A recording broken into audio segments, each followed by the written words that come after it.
You know, the spoken word is a bigger part of Kansas City's literary scene than you might realize. From time to time here on The Upload, we're going to check in with some of the folks around town who wax poetic. This week, Gustavo Adolfo Aybar hits the diamond to tell us about baseball's traveling men in praise of the Latin and Negro leagues. Justin Bond is the man behind the camera. Alabanza. Praise the ball players with the call and response and scars on their bodies that said Oye. Black athletes with ties to the Negro Leagues, the sole option for play decades ago. Praise the talent in the Negro Leagues, men black as the bottom of the sea to a honey gold. Alabanza. Praise the Kansas City Paseo YMCA, where Rube Foster and the others birthed the teams. Plucked dirt from the gutter, refined it to cleanliness. Alabanza. Shall we praise Gus Greenlee, his numbers racket in Pittsburgh, for providing a place where only the ball was white, so that every action meant a hurling, a casting out, a slamming away and dismantling the institution, sanctifying blackness. Praise the blackness. Alabanza. Praise Quisqueya shine from across the Atlantic Ocean, like gold glimpsed through the eyes of ancient conquistadors.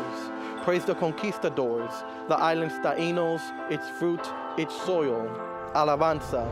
Praise the brutality of Rafael Leonidas Trujillo Molina, Chapitas, for taking Greenlee's ball club and putting it in Santo Domingo. Praise the breaking of contracts, luggage filled with cash, Satchel Paige and Cool Papa, Josh Gibson and Sammy Bankhead, Cy Perkins and the others arriving on biplanes, landing on the Rio Iguamo right in front of the main church.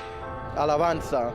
Praise Trujillo's friends, enforcers of the national image and their leaders' prestige, murdering civilians who opposed him, inserting politics into a sport developing its purity.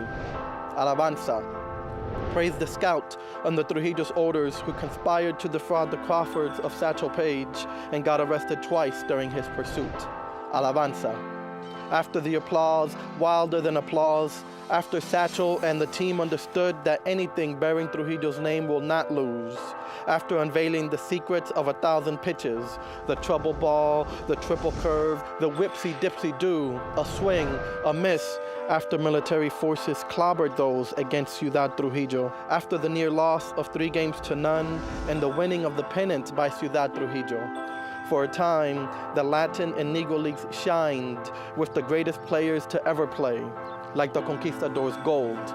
Gold, I say, even if the fans cannot tell us about the gray in Trujillo's mustache, shaved at the edges, except the 3 to 5 centimeters above the center of the lip, because he had no lips. Gold, I say, to name the fastballs flung in revolutions across the mound of this stadium and stadiums to come. Alabanza, I say, even if Trujillo had no lips. Alabanza. When the leagues began, from America, Latin America, Mexico, and the Caribbean basin, revolutions of fastballs rose and drifted towards each other, lightning-crowned. And one said with a Spanish tongue, "Let me play, we have no field here." And the other said with an African tongue, "I will let you play. Baseball is all we have."